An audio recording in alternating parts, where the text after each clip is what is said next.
Mike, how you doing today? Doing great. Feels good to be back in the studio with you, Frank. It does. It feels really good. So you just went on a pretty damn cool trip to Sedona. Why don't you tell the audience about that? Yeah, I did. Actually, I went to a place. It was right near Sedona. It was Page Springs, which is Cornville. I always laugh at that word Cornville. Right. Especially coming from New York. Anything with corn in it just sounds corny. Yeah, right. You think it was actually town? It was beautiful. Oh, I bet. A beautiful area. And I went to do this breathwork retreat, and it was really amazing. Great company. Yep. Let's shout her out because she's a local breathwork coach that Frank and I both have worked with several times. Yeah. Tanya. Yeah, Tanya. So, yeah, she's great. Maybe we'll put her information in there, too. Because I know if we'll you guys have to bring her on for an interview. In the Greater Phoenix area, she does something once. Weekly, right? No, she does it. She does one Sunday a month and one Thursday a month. So she does it twice a month. Okay. And she has a studio in the house she does it in, so it's really good. Local breathwork certified, breathwork trainer. And sound bathing. Oh, yeah. So you told me she started adding really that. Good, really good I stuff. haven't been to a sound bathing event yet. Yeah, it's really good. It's nice. Yeah, we do the breath work and we finish up sound bathing. It usually runs about an hour and 15 minutes. See, that's cool. But when you leave, you feel great. Yeah, so. That's exactly it. But yeah, it was amazing. It was really great experience. It's always great when you can I always take for granted that we're like such proximity, so close to Sedona and all this beauty that Arizona has to offer. Yeah. Yeah, and the woman that we did it at, it was like she had like 2.5 acres of property, and she had her own garden. So everything that we ate, vegetable-wise and fruit, came out of her garden. How cool. Yeah, it was really cool. Yeah. Yeah. I love that. So before we jumped on today's episode, we switched. We're now in the studio in the evening time, which is nice. We've been doing morning tapings for the last couple of years now, and it's cool because we're here in the evening. And we jumped on with Christopher Blackwell, who you guys have heard us talk about a lot lately. Christopher Blackwell is a frequency guru out of Australia. He does these like frequency activations. It's all sound healing. He uses his voice. He uses different instruments, and it's all about actually tuning our frequency, our vibrations, aligning the chakra, the energy center systems. And so we jumped on a little call with him before this just to kind of talk about our once a month activations that we're doing. So just a quick reminder, everybody, we are going to be doing activations. It is the second Wednesday of every month, right? Correct, yeah. And anyone that isn't on our mailing list and wants to be on it, just send us your email and I'll put you on that list. Yep. And we're going to start, we already did one. We're going to start, the next one, we're going to start with the activating each chakra. So we're going to have a series of 7. And don't if you don't make it for the first or second, it doesn't matter. We're going to pre-record them, so it doesn't matter what order. But we're going to start with the sacrum chakra, the base chakra, the root chakra, November. Whatever date that is. What date is that? Second Wednesday would be. Yeah, I think I don't have it in front of me. But yeah, email us, perspectiveshift2020@gmail.com. Just, hey guys, add me to the frequency activations, or hey guys, add me to the mailing list. We've gotten a bunch of emails from those listening, and just a quick, hey, add me. We'll know what you're talking about. So shoot us an email to our Gmail if you're listening right now and you're interested. Like Frank was saying, we're going to have we're going to start a series and go energy center by energy center, each chakra, and open it up. Do you have that date of the next one? Yeah, it's going to be November 12th. Perfect. At 7:30. 7:30 Arizona, Mountain Standard Time. We're going to be sending out emails so everyone will kind of have an idea. And we'll send the link to it. So yeah.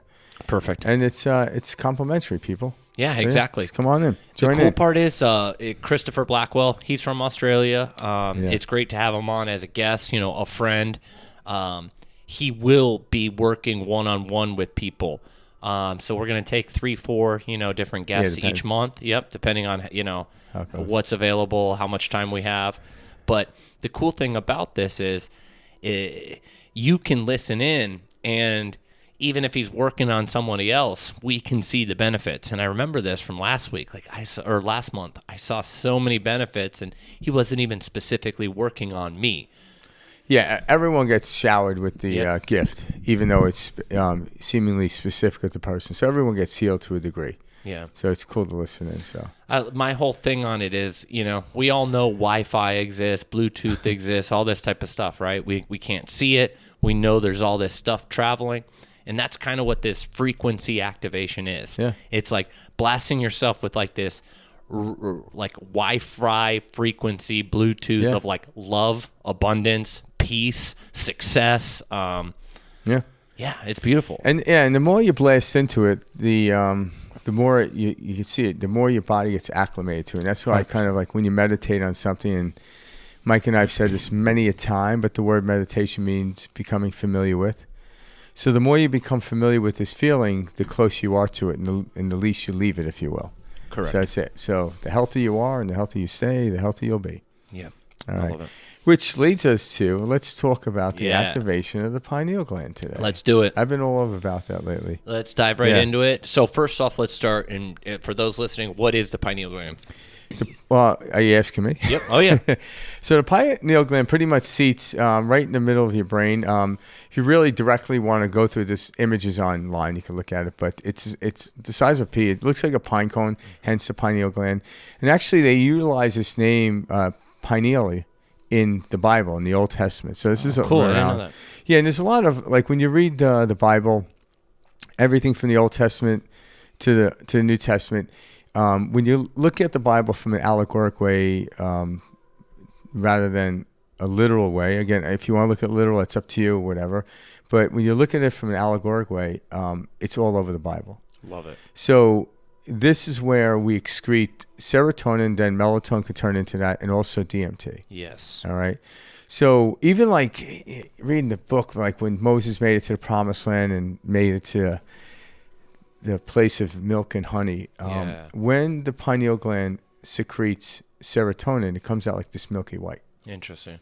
When it secretes DMT, it comes out a golden color. Interesting. So this is kind of like this is not reading into it too deep. This is really what the Bible was talking about. Jesus was talking about how to activate the pineal gland. Yeah, he was When you about ascension. Yeah, everything. Like you think, seat yourself at the right hand of the Father. So what is the Father? The Father would be the pineal gland. Mm-hmm. Seeing yourself to the right hand would be the right hemisphere of the brain. We're mostly in the West Imagination. here. Yeah, we're mostly in the West. We're linked into our left side of the brain, which only has 10% activation. We're only actually kind of taught that only left brain logical, that's like we put a heavy focus on that, and we often pushed aside the imagination. Yeah, so as we start to seat ourselves at the right hand of the Father, activate our pineal gland, we actually move in and it light up the right hemisphere of the brain.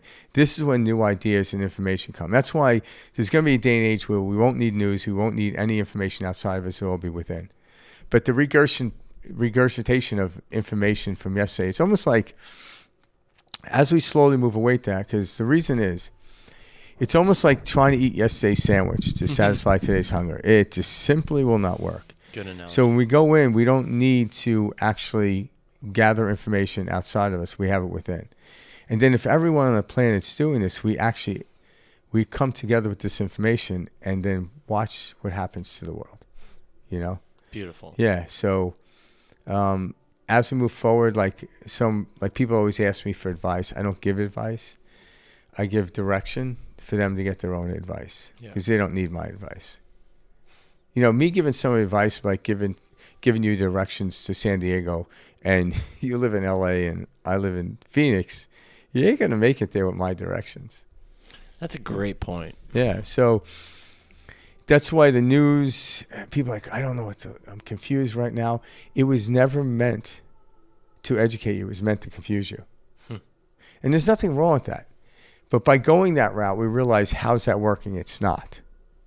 And when you say confused, are you referencing trusting something outside of us, kind of giving us the, hey, look over here, why something's actually going on over there? Yeah, people don't know who to trust anymore.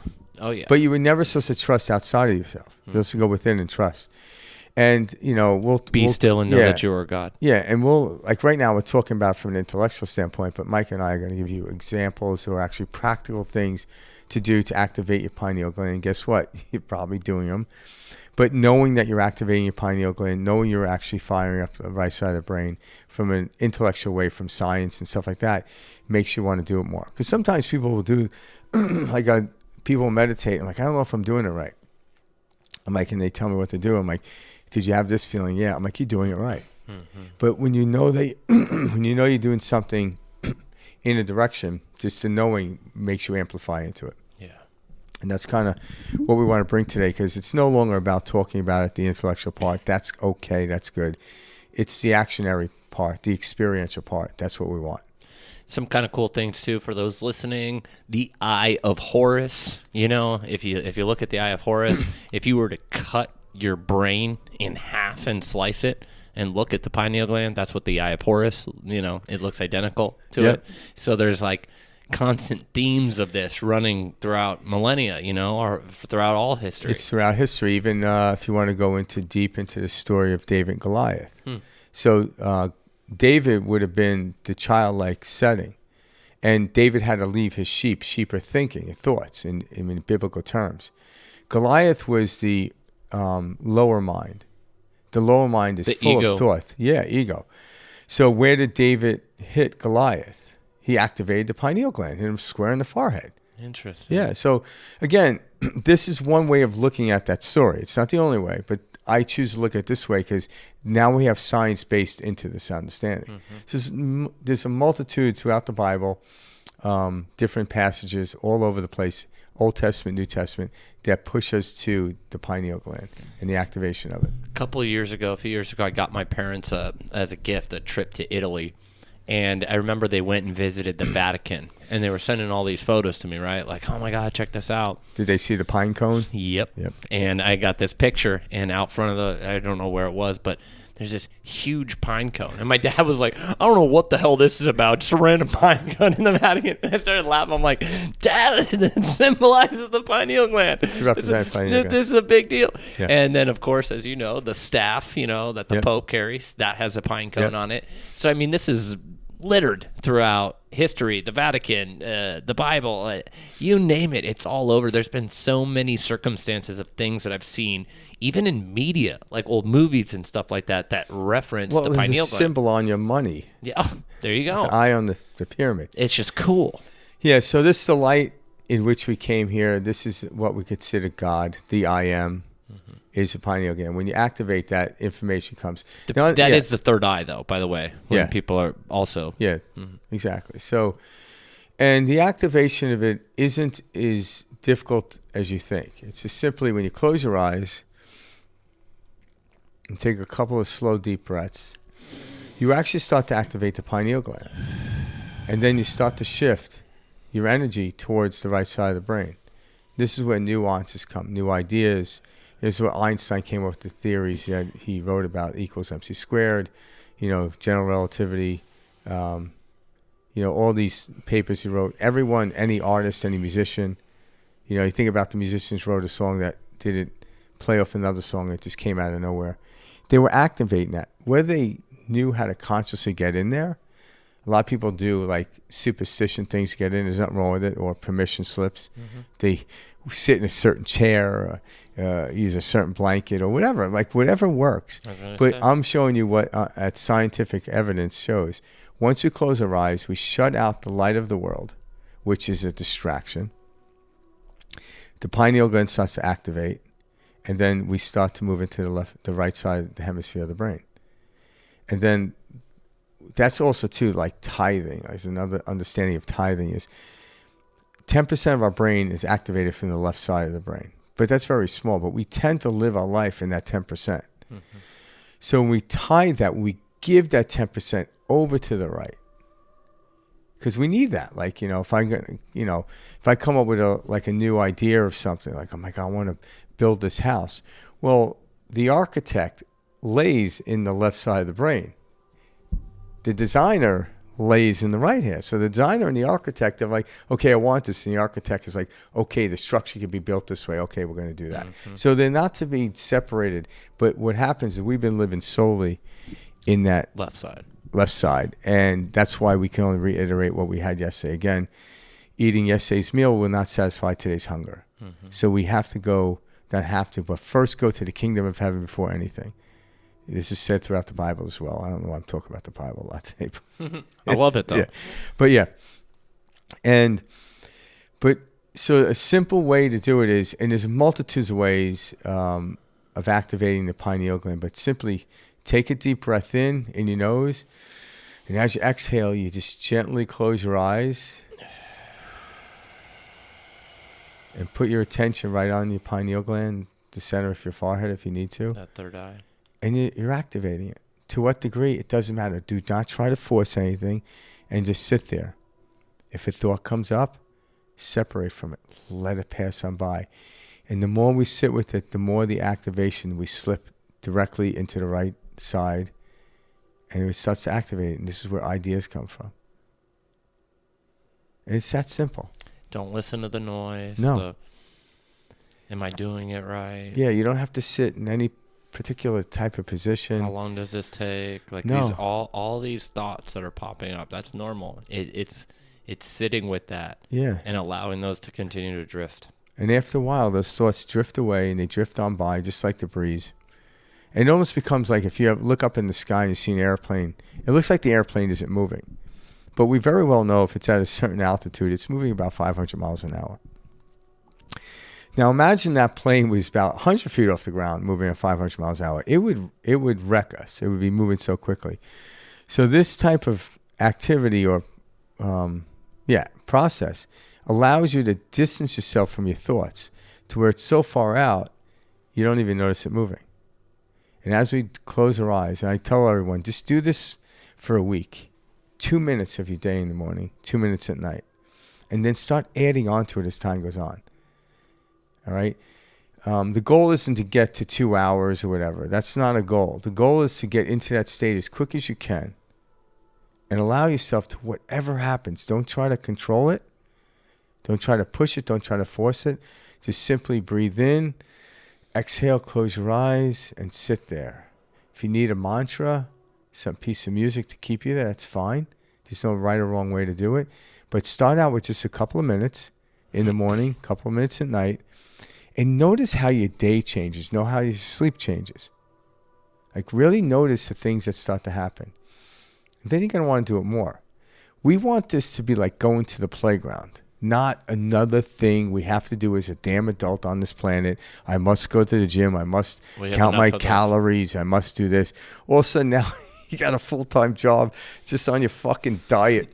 Like you're like, oh, I'm running late today. Well, I had a prep today. And now, don't get me wrong. I do that. But when you activate the pineal gland, you're going to love to prep. It's going to be like you go to a playground. So prep it to me is like digging in the sandbox or getting on the slide or whatever it is. And then you're going to love everything. But right now, before this activations, everyone's prepping, going to the gym, check. They're trying to get it out of the way. Then they get to work. Oh, thank God we're only working to this time. I'm like, that's a fucking bizarre way to live. To try to get to, where are you trying to get to? Sleep again? That's weird. That's the constant pull, the check off the list. Yeah. You're absolutely right. We're never in the moment. And we're activating the left side of the brain. This is almost done, and then I'm going to be on to that. Yeah. Jesse Starr. Remember Starr, Jesse? Yeah. Yeah, that we had on. He does this great video where it's like he's pretending to be an alien, like an extraterrestrial, and he's talking back and forth, and he's like, wait, he's talking as the alien. He's like, wait, so you're telling me humans, when they're working, all they're thinking about is not working? And he's like, yes. And when they're not working, they're just worried about work? And he goes, yes. Yeah. And he goes, so they're never present? And he's like, no. And he's like, if you're at work, you're working.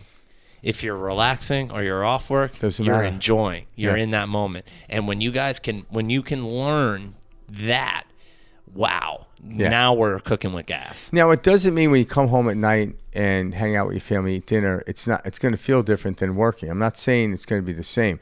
Night feels different than the day. We start producing melatonin at night. In the morning, when the light hits our eyes, we start producing serotonin. You're going to feel different. Yeah. That's not what we're not saying to feel, because I think that's what happens in this world we call the spiritual world, and it's just the world we're in, right? Mm-hmm. That's how I look at it. You could call it spiritual, whatever. People think they want, like, they've marked the point where they feel this excitement. They had great sleep and all this stuff, and they want to solidify that into the moment and have this for every day, and all of a sudden, like, what happened? And they're judging it on that. And I'm like, why would you judge it on that? Mm-hmm. Now you're in a deficit. Because if you mark, this is the best sleep I've ever had, I'm like, well, you fuck for tomorrow. Exactly. Right.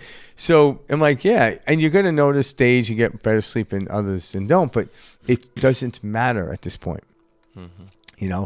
Because what we're doing is we get to the upper chambers, as we say. Mm-hmm. And that's what the pineal gland is, the upper chamber. So everything from the heart, the throat, the third eye, and the seventh. So we're talking fourth, fifth, sixth, seventh. Anyone listening, I'm talking about the chakras.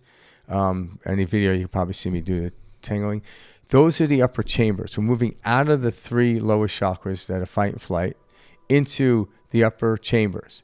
This is all over the Bible as well. Mm-hmm. As we start to activate the pineal gland, we open all these portals up and information comes in. That's relative to me or you, whoever's doing it, for the moment in which you're in. Correct. And then this is why we go and do this work every single day. Before you do anything, go to the kingdom of heaven. Yep. And again, kingdom of heaven is the pineal gland, and it's seated right hand of the Father. Look, when Jesus told the apostles that we're trying to fish, and it's like, try casting your net to the right side. There you go. It's the right hemisphere. The imagination. The imagination. And guess what came out? Yeah. So again, I look at it that way. You can look at it any way you want. I'm not here to debate it. I'm not really a historian on the Bible. But I start to see it from different vantage points, and you have biologists and scientists now backing this, because we know that. So there seems to be a very odd correlation. It's very difficult to say there's not something here. There is such cool science about the pineal gland. Like, there is so much neuroscience. There is so much out there now. Like, they're really studying this and have been. Yeah. But if you guys want to dive deep, I encourage it, because I have, and it's very cool. Yeah, and the way to dive deep is to put into action. Well, yeah, I was going to say that's to experience it. You want to dive deep, experience it. Yeah, like when I went to Joe Dispenza conference, and he does this pineal gland activation. So all meditation will activate the pineal gland. Mm-hmm. But he does this one where you're taking a slow, deep breath in, and as you're breathing in, there's different ways of doing it. Like when you start to begin, just breathe up, and a picture you're breathing up to the top of your head. And then you squeeze your pelvic floor muscles. Like your groin. Yeah, your groin.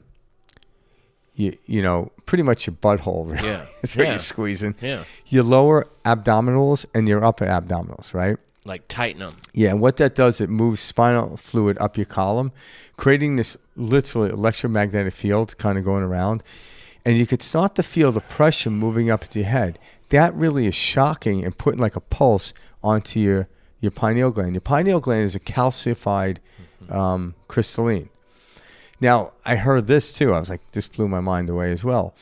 That you hear about, like, you can't build a house on sand. Mm-hmm. Well, if you don't use your pineal gland, because it's calcium, it starts to get mushy and sand-like. Interesting. But when you activate it, it hardens into a hardened stone, and that's where you can build a house. Yeah, it's a crystal. Mm-hmm. So and guess what? If you haven't used it in a while, it doesn't matter. You can activate it fairly quickly. Mm-hmm. Like, it doesn't take years. No. Is that right? I was telling someone, like, how long can I expect results? I'm like, now? Like, they're like, what? I'm like, yeah, like, breathe in and squeeze. They're like, okay, do that. Okay, now breathe out. How do you feel? Because I had them hold it for like a couple of seconds. I feel better. Well, there's your proof. Keep doing that for the rest of your life and see what happens. The military, I just saw this article, I don't know, like a week ago, something about the military. They trained I forgot what it was about, but essentially it was they train their soldiers or whatever if they're in a very tense situation. This technique where they breathe in really deep, and squeeze every muscle in their body, every abdomen, everything as tight as they can for 10 seconds, and then let go. Yeah. Do that 3 times, and it's like an instant reset of the nervous system. Yeah. Why do you think people like to lift weights? They're indirectly breathing. Well, they're squeezing. Ah. So when you lift weights, especially if you're standing up, you actually have to hit your sacrum. Yep. And then your lower ab. You're actually tightening your core in order to lift. Anything I lift, I'm tightening my core. So what I'm doing is I'm driving spinal fluid up my column. I love If you're doing a deadlift, I guarantee you're doing it. So when you do a deadlift, you breathe in and hold the breath, squeezing it. So you're getting that. That's why you see a power lifter, their head turns red. They're literally nailing the pineal gland. Now, the more you understand that, the more effect you get. It's kind of like the study we talked about. I think we talked about several times where they took these housekeepers that worked at a hotel chain, and there was two groups. One group was the control group. They just took their blood work, their weight measurements, and all this stuff, and didn't give them any instruction. And then they took this another group, and they took them to a room. I think they lectured for about 2 or 3 hours on their type of work. Is cardiovascular, vacuuming, changing sheets, walking up downstairs, bending over, stretching, and all this stuff will actually act as a full workout. So when they armed them with the intellectual knowledge of what they're doing, they've always been doing, but now it's actually effective to more cardio and a workout. When they took their blood work and their vitals and everything else, about 2 months later, when they went back and checked it, all the people that were awarded this knowledge, they saw the results. They saw the results for the better. Improved blood work, better. But the people that did the same work, nothing changed. Yep. And what happens when you know it, you lean into it more. Exactly. And that's why the effect, and that's where the placebo comes from. Understanding, so doing something action-oriented is king, but knowing about it takes it to the next level. It crowns the king, if you will. Yeah. So that's why you don't have to know everything about quantum physics. You don't have to know everything about the pineal gland, although the information is readily available. So some people that study quantum physics for hundreds of years wrote a book, and you can read it in 2 days. I'm glad you brought up Dr. Joe. I was going to bring him up because Dr. Joe Dispenza does a bunch of great science behind the pineal gland. He's very Dr. Joe, especially early on in my journey, was super impactful for me. He taught me so much about the pineal gland. I loved his energy activations. I loved his meditations. And, that squeeze that he's talking about, I still do that to this day. Breathe with Sandy, another person I love. I watch his stuff on YouTube, all of his breath works. He does these different squeezing the lower abdomen, and I do this thing where I kind of lift up. I'm picturing the spinal fluid going up the column, to the stem of the brain. And now you're making it your own. I think that's what happens when you learn something get your own flavor. Yeah, the guitar teacher taught you how to play guitar, but then you made it your own. You didn't stick with just what the style in which you were taught. You actually expanded on. How'd you do that? Well, I tap into the pineal gland, going to the right side of the hemisphere of the brain, and actually you're the one who becomes it. That's why we all came here to have our unique voice. It's about time we tap into that right side of the brain to speak it. The left side of the brain is the voice that someone gave us. We were given a language. We give an understanding of our surroundings, and those are all great. But the right side of the brain is where we expand.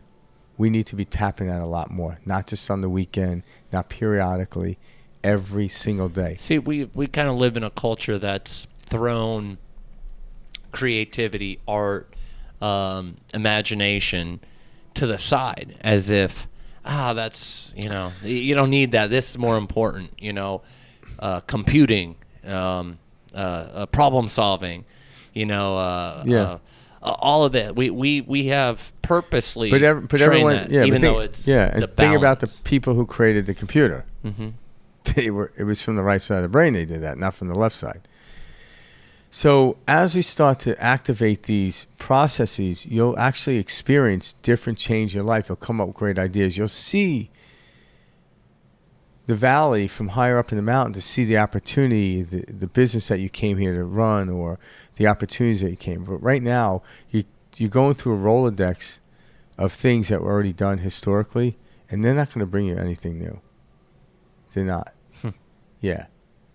We must move into the right side to expand beyond the point. See, I love that. Yeah. And as we start to do, and it's a lot more simple than we think. Like we talk about the squeezing and everything else. That's one thing. But if you just close your eyes, you're activating it. So there's little nuances to do. Like, okay. I'm glad you make that point, because at first I thought there was like, all right, I got to do this. And that, like everything, we always overcomplicate it. But that's a great point for those listening, because you're absolutely correct. You can sit in silence and activate the pineal gland. Absolutely. There's no squeezing, no heavy, deep breathing, holotropic breathing. No, you don't need to do any of that. Just have, like a kid. I remember as a kid sitting there in this blissful place, just sitting on a curb. I had the same blissful place playing baseball. So one was active, the other one was inactive in how we look at activity. So like the baseball would be the squeezing of the sacrum and moving everything up into the pineal gland, and just simply closing your eyes and be sitting on a curb talking to my friends about baseball. Yep. It felt different. It felt different, but I was seated at the right hand of the Father. I was one with God at that time. And children easily get there. That's why we want to get back to a childlike state. And that's what I like to really emphasize, have fun with this, take it to the playground. That's why if you take just 2 minutes in the morning, 2 minutes at night, do that for a week, another week, add another minute. Say the goal, stop at 5 minutes and watch your life change. So if you're doing 2 minutes, within like week 3 or 4, you're up at 5 minutes, you're going to start to see dramatic change in your life. That's 10 minutes out of your day. Don't tell me enough time. Everyone has that. Everyone time. Everyone can pull 10 minutes out of a day. And just sit there. And if you get aggravated, who cares? So what? Doesn't matter. At least you're like, oh my God, I'm thinking like a crazy person. I'm like, you learned something. So something that helped me for the audience, set a reminder on your phone, do something, whatever. So you leave at 7:30, set your clock for 7. Yeah, put a sticky note on the mirror. Yep, that works. Yeah. I write a bunch of sticky notes, good reminders on the mirror, quotes I love. I put that up. But what I did was I put a permanent everyday reminder on my phone, morning and evening. Yeah. 5 minutes, breathe, meditate, whatever your little cue is. But you start to do that. 1 week, you see huge differences. 2 weeks, even more. Yeah. And it's very cool. And we think as humans, the way we are, the way our lives grind, this couldn't, what's that going to do? A couple minutes each day. Try it. It's awesome. Well, I'll tell you right now, like if you were trying to lose weight and say you were eating about 2,000 calories, and the first week you cut it down to 1,900 calories, the second week you cut it down to 1,800 calories, you're going to lose weight. But it's so much easier to go from 2019 to 19 to 18. But if you went from 2,000 to say 1,500, that's cutting out 500 calories, you might not make it to Wednesday if you start on Monday. I see. So there's no rush here. There's no rush. People always say, shoot for the stars or hit the moon, be okay. I'm like, no, because the psyche of your mind is going to say, I failed. So I'm like, okay. Someone says, I want to run a marathon or whatever. I'm like, well, how far are you running right now? I'm like, I think I could run a mile. I'm like, okay, your job is to run a half mile today. And if you happen to run a mile, great. But if you say, I could run a mile, and you try to run a mile and you run 3/4 of a mile, even though your positive attitude is, hey, like I ran 3/4 of a mile. No, something is going to say, I fucking failed. And then guess what? It's going to diminish as time goes on. Slowly move in that direction. Don't shoot for the stars and accept the moon anymore. Mm-hmm. Keep moving up that stairwell. Some days you're going to quantum leap, but it's still moving. If I quantum leap one day and get 10 steps, I still take the 11th step tomorrow. That's all I need. Because now I'm 11 steps ahead. But if I say, I ran 11, now I have to jump up 22 steps, I'm like, yeah, you're not going to make it. It's going to overwhelm you. That's what the world's doing, is they're overwhelming us. But the world isn't doing this on purpose, as I feel. Like people out there, conspiracy theorists, and they're probably right. I just look at it as the Yeah, blind. I'm a conspiracy theorist. Yeah, I believe it's the blind leading the blind. No, that's Yeah, exactly they it. don't know any That's better. the best way to say it. That's really what's going Do you on. ever attempt- Like, I know my parents, I know certain people I've met, they have great intentions, and they think they're really helping people, and I'm Yeah. just like, holy shit, Yeah, it's so the you can- blind leading the blind. Did I ever tell you that time I was at the restaurant with my wife? Which one? Oh my God, she almost killed me. What'd she say? We went to what the hell was the Which name? restaurant, though? The Vig. Okay, no, I don't So know we're at this the one. Vig, and it was the one in Kayla just stayed at the Big. yeah. There's a couple That's around. This 3 one days was an ago. Indian school, and I forgot what street it's in. But By the like, way, it's in great Phoenix. restaurant. Yeah, it's a really cool place. So me and Karen were sitting at the bar, Yeah. and we're like facing like this sideways, right? And so Karen's back to these people. And I swear to God, these two blind people were getting up to go to the bathroom, and the one woman had the stick, and the other one like, hey, hey, Karen, it's the blind leading the blind. You said that out loud? Yeah. Frank! What? Karen kicks me, but the blind woman, Rightfully so. the blind woman smiled. Did she? Like, hey, the blind's leading the blind. That's it's the funny. first time I've ever seen it. That's you funny. know? It was, I don't know why that popped into my head. It was funny. That Karen's is like, funny. what the hell's wrong with you? You know they're not deaf, right? I'm like, yeah, but they don't know what they look like. That's the answer. Hey, you know they're not deaf, right? Oh, God. I couldn't help it. I have a cousin that's blind, and very cool experience with him, like growing up and stuff. I remember him like coming in. He lives out of state now, but I've had him come in periodically and stuff.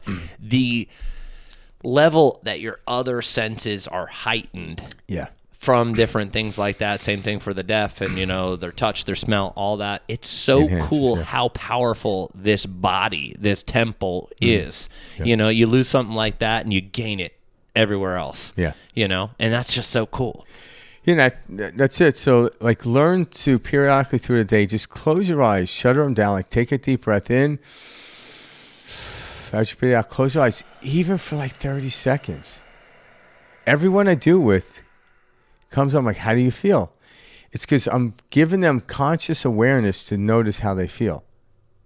And also, I feel good. Well, do that periodically through the day. When you start out in the morning that way, wake up in the morning, there's very little coming at you, and then at night you're heading to sleep. So make those your two bookends, but do it throughout the day, like a child would. Just play with it and watch your life change dramatically with these simple things. It's not complicated. If you see something complicated, walk away from it. A swing, a seesaw, a merry-go-round. They're simple, operational things. A slide, it's gravity. There's no complication there. This is what kids love. Give me a rope and a tree, baby. Yeah. And I'll have the best fun of my life. You know? But then we go and complicate. We wait in lines to go to Disneyland, and there's a line, and then the cotton candy costs $20, and you know. $20 would be like a discount. Yeah, day. it's true. Everything now, and then you're 50. crying and shit. Yeah, you don't see a kid in the woods crying to wait in line to climb a tree. One of my favorite sayings is somewhere right now. I forgot where I heard this. Somebody was like, somewhere right now is somebody sitting under a waterfall without a smartphone, not aware just how scared and sad and afraid they should be. Yeah. And it's so true. You know, like we scare ourselves all day. We consume this bullshit garbage that's half truths all day long, and we're always afraid about what's going to happen next or what the next goddamn piece of breaking news is in this. And it's so funny, if we just didn't have these, if we removed ourselves, we wouldn't have this level of angst, anxiety, fear, depression, all of it. And it's so true. Like, somewhere out there's somebody who's just not aware of how afraid they should be. Yep. And it's because we manufacture the fear. We create the fear. This is by design, guys. We put light on the fear. Oh, absolutely. And I've seen cycles of this, you know. It's crazy. Yeah, and so anyone out there listening, we're like, okay, what do I do in that situation? Right when you feel the nervous system, because that's what activates the fear. What's fear? It's an interference in your nervous system. That's all it is. And there's different levels of fear, all right? So once you notice your nervous system getting out of control, like in the past, people have a positive thought. That ain't going to work because you're already at a lower state. It's like shining more light in darkness isn't going to give you more light because you need a light. What you want to do is simply close your eyes, take a deep breath, and close out. One of the reasons we close our eyes is it shuts out the light and it activates our pineal gland a little deeper to excrete more calming, soothing chemicals. The other is there's less distraction, so we're actually taking away the distraction. The breath is going to calm down the nervous system. The situation, circumstance did not leave because when you open your eyes, it's there. But all of a sudden, your nervous system's like, I feel better. I'm like, okay, what about the situation created this? It was a belief you had tied to it. There was no real intrinsic meaning to it. You start to realize, so why am I not under the waterfall like Mike said? Why aren't I there at all times? I could be there on the subway. I could be in the subway car in New York City. Totally at peace. Yeah, doesn't matter where I am. I could be in a war zone and do that. Where it's hard to do it is when you're scrolling on your phone and checking the next app to see if there's more about this recent breaking news. Yeah. Exactly where they want you guys. Yep. Trapped in this weird algorithm of constant breaking news, constant problems, constant fear, constant war, constant thought. Yep. And by doing these little exercises, these little fun things, I call them run into the playground, take it to the playground. Yep. And start doing this, you're going to notice the change. And that's what it is. You're going from like cutting the calories down, so to speak, from 2019. That's not that money. It's like nothing. You're taking half a banana out today, and then tomorrow you take the full banana out. That's all you're doing, or next week. And you're going to notice a change in your body weight. So what I'm doing is taking this breath work and calm down, go into a meditative state. 2 minutes. Next week, 3 minutes. Following week, 4 minutes. Following week, 5 minutes, and stay at 5 minutes and see what happens. All right? Do that. And if one day you want to do 20 minutes, do it. But make sure the regiment, or make sure you go to the playground, at least spend 5 minutes there after like 4 to 5 weeks. You're going to love it. And then guess what? You're going to want to play with it. You want to take it. And then we start moving to the day. You're right. You do want to play. I remember starting small, and then it'd be like the weekend. I was like, I'm going to do a 25-minute breath work. And then imagine the kid that got the job as a park ranger or a playground coordinator, right? Mm-hmm. Right? Holy shit. Like, what? Like, seriously, dude? Mm-hmm. Like, yeah. I'm a surf instructor now. Like, you're in the playground. You're in the realm where you are. This is possible. So you're actually doing what you did as a child. Now you're making a living at it, so to speak. I know I tell this story all the time, but when the Beatles met Maharishi and they were telling him about taking LSD and getting to these magical places and all this, and Maharishi says to him, all right, you guys ready for me to show you how to get there without drugs? Like, let me show you. He's talking about the pineal gland, guys. He's talking about this natural pharmacy, this DMT producing portion of our body, this pineal gland. I mean, you want to talk about levels of the most bliss, best feeling you could ever imagine. This is how you navigate it. Yeah. And Mike's talking about transcendental meditation. Anyone that knows what transcendental meditation is, it's one of the easiest meditations to do. Yeah. When you start, you kind of just... You get a... it's cool. Like, there's a cool thing. But I'm going to say, I could teach it to you right now. Yeah, you get a... please, tell the audience. Yeah. So the way you check yourself is you just sit there and you just gently close your eyes. Just settle in for about a minute, then open your eyes. Notice how you feel. Calm down. Close your eyes again. Go like another minute. Notice how you feel. And then the third time with the transcendental meditation, you'll close your eyes. And about 30 seconds into it, you start saying a mantra. Now, the mantra has no intrinsic meaning, so it doesn't activate your nervous system at all. So it's just kind of more of a sound.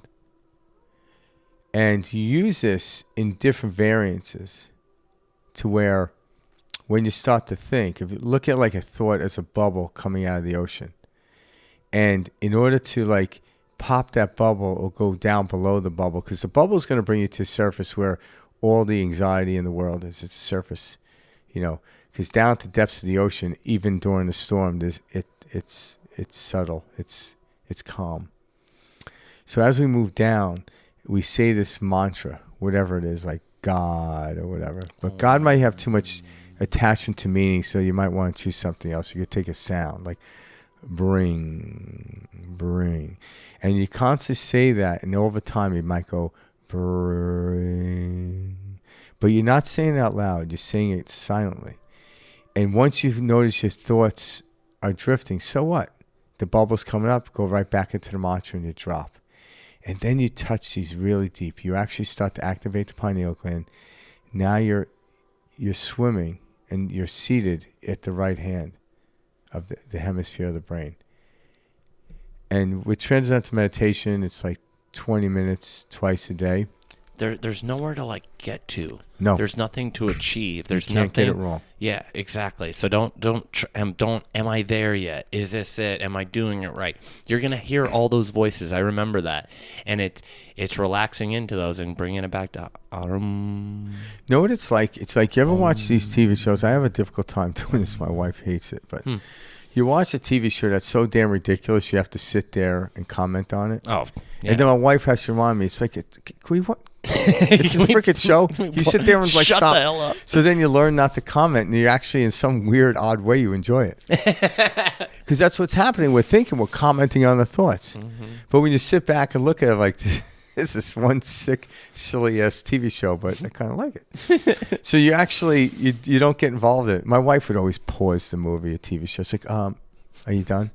Like, I was just making a comment. I didn't mean we're not discussing stuff. Like, do you realize, can you keep it to yourself? Yeah. That's so funny. I'm like, yeah, that can't be true. There's no way that could happen. And she's like, oh my God, it's a TV show. Can we just watch it? Oh God. I'm like, hey, if you make a TV show, at least should be accurate, right? You know, I'm just saying. Meanwhile, I have no idea what I'm talking about. You know, like watching like a medical show. I know nothing medical. Like that's bullshit. You know. But this is what we do all day in our heads. Exactly. I was just going to say that. I was going to say this is what we do all day. All day. So we're narrating. We're doing this. See, that's the thing, guys. We're storytellers. You're narrating every day. And you're honestly, the majority of us, we're narrating horror stories. The worst situations, the most fear ever. And we don't even realize it. Yeah. We think we're like, no, this is normal. You know, do you see what's happening in the world? Do you see what's going on out there? And it's like, wait, hold on. What's going on right here in this moment? You're inside. You're comfortable. You're in air conditioning. You have a beautiful bed. You have food in your refrigerator. Yeah. What is so horrible? And not only that, they're able to study, to quantify this. When you worry, you're contributing to the actual thing you're worrying about. Absolutely. I once heard I believe that. Bentino say this. Oh, Bentino Massaro? Yeah, he said this. He's like, when you get into a state of anger, you're not indirectly, you're directly adding to war. I believe that. You know, and people are like, what? I'm like, yeah, because you're adding to that field. Yeah, you're feeding that field. So be careful about your state. Again, if you get into the state of anger, don't get upset about it. Like, you could take any drama and make it into a satire. You can make it into a comedy. Soften it up, people. Like, you know, make light of it. Not trivialize it, but make light of it. We have so many people out there that think by like focusing like all this, like, you know, you see it. We had those protests, I think it was last weekend and stuff.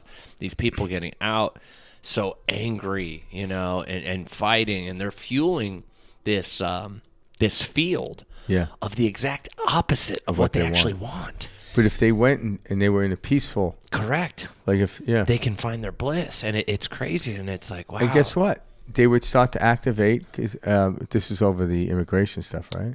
Yeah. Well, I think it was. It was the whatever you call it, the No Kings protest. Yeah. So it was kind of immigration. It's kind of just everything. So if we start to activate this system, the haves and have-nots would be combining. All right? Like, and this is now quantifiable. But if I'm upset at somebody because they're not letting a certain people into our country or whatever, it's going to be mayhem. It's not going to work out for anyone at that field. So, like, if you start to look at like stuff like socialism can work if only love exists in a community. And guess what? Then you don't have a government entity actually forcing socialism. It just naturally happens.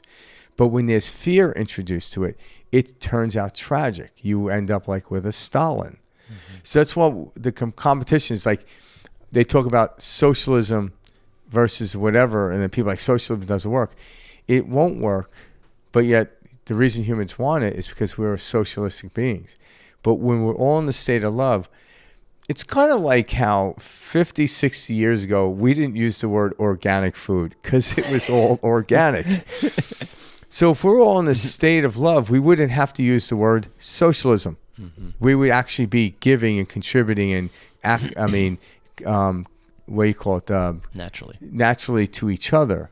Just like the plant life, like the redwood will give to the fern if it needs something, and it does it through the transmutation or the physical act through mycelium. They have their own network. But the redwood's like, hey, it's the third time this week I'm giving to the fern. What's going on? Like, hey, I got my own problems here with the redwood. They just naturally give. Mm-hmm. We naturally give. But when fear is introduced, we pull back and hoard because we don't think we're going to have enough. But the truth is, we live in an abundant planet. You can grow one apple, cut it open, and I don't know how many apple seeds are in an apple. You dry those out, plant it.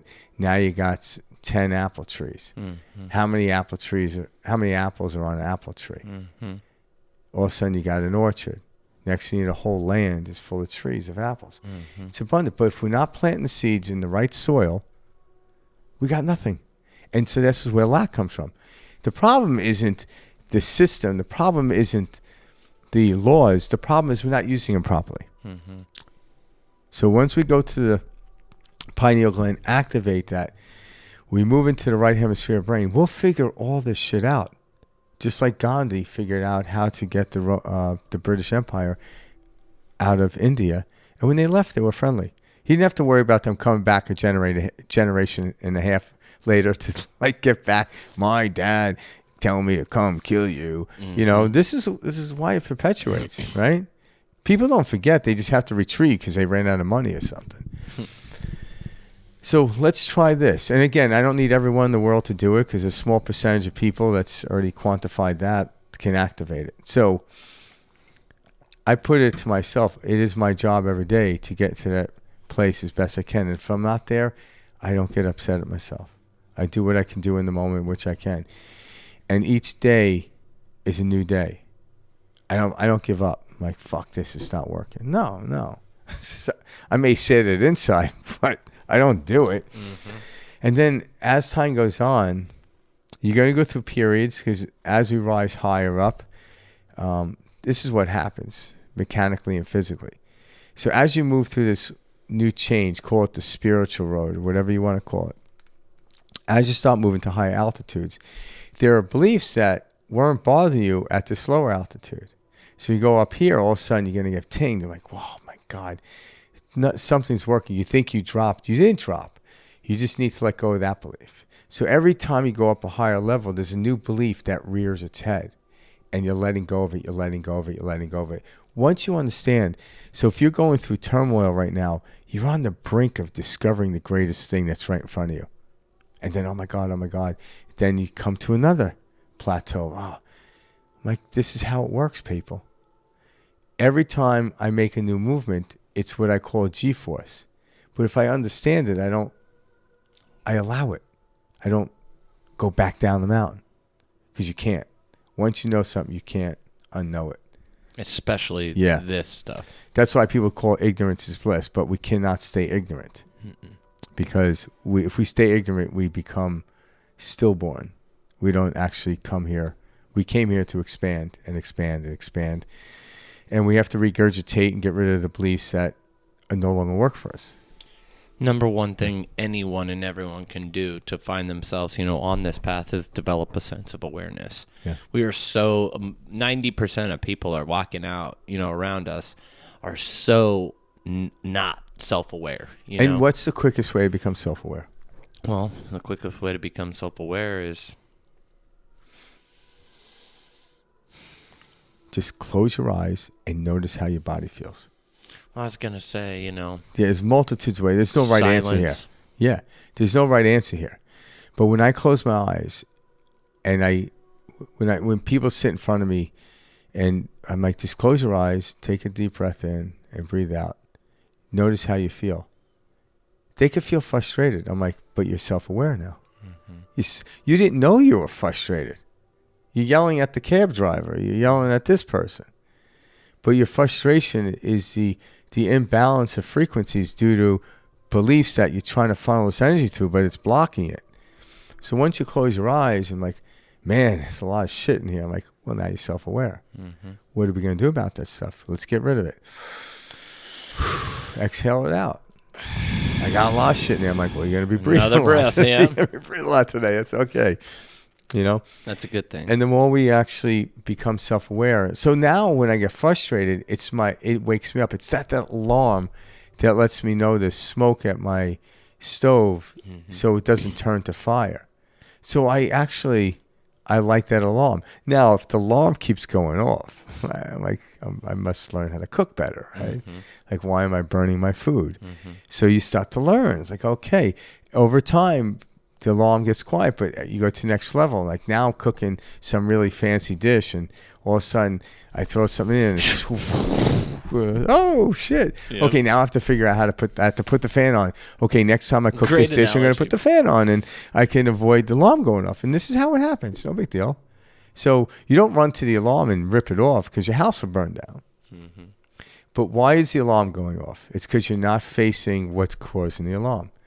And how do I do it? Close your eyes and acknowledge it. Like, yeah, it's no big deal. Who cares? The greatest cooks set fires in their kitchen. That's the truth. More than the average person. Why? Because they're always in their kitchen. You know? They probably know how to use a fire extinguisher better than a fireman. I love it. Yeah. I'm glad we talked about the pineal gland today because we haven't done much on that, like a specific episode. So that was cool diving into that on today's episode. And I would really encourage people to get online and look into this because there is a lot of really cool, like actual, like Western, studies, like in journals and peer-reviewed studies and things like that talk about the pineal gland and the way it affects like our physiology or from a neuroscience perspective. It is fascinating. And it's been a while. It was probably like 4 or 5 years ago when I remember doing a deep dive into it. Dr. Joe Dispenza does a good job. He talks to like the piezoelectric or like he really dives in. Yeah. And it's super cool. Yeah, it's fascinating. Yeah, he has a group of scientists, I believe, out of San Diego University. Yeah. That when he doesn't do it at every conference, but a lot of his conferences, they'll go there and they'll actually take the blood work and samples from individuals before the 7-day retreat and then afterwards. And night and day. They're different. Profound. Their biology is different.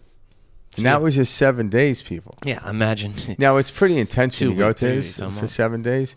So, but even starting out, like, hey, if you're going to run a marathon, start running just a little bit. Like, if you've never ran before, unless you have a mailbox on your porch. But if you have a bank or mailbox in your neighborhood, run from your front door to the mailbox and run back.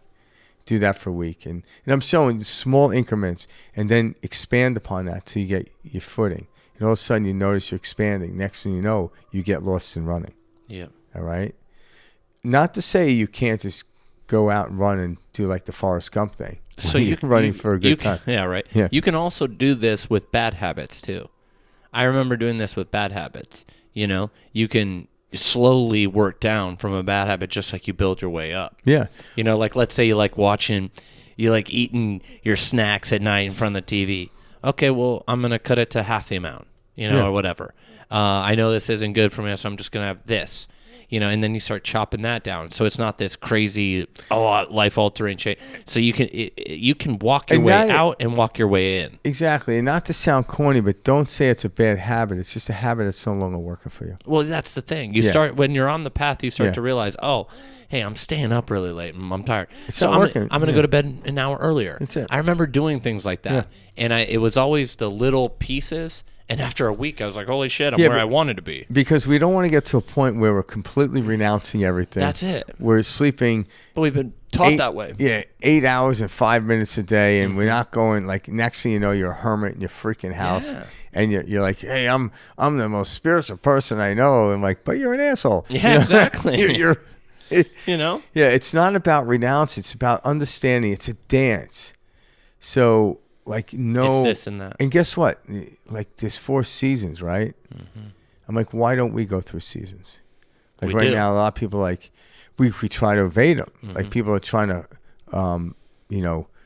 White knuckle. yeah, they're trying to white knuckle through it. Like, people like, man, That was me majority of my life. Yeah, it was me, too. Yeah. Sometimes I still try to do that, but now I lay back. Yeah, I do that sometimes too. But yeah, lately people are like, man, I don't know what's going on. I'm so tired. I'm like, do you realize there's less sunlight? Mm-hmm. I'm like, we're heading to fall.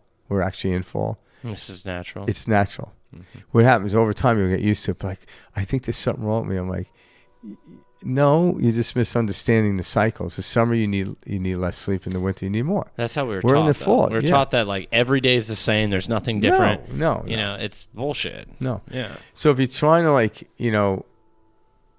sleep a little bit more in the winter, allow yourself, and less in the summer, it's just natural.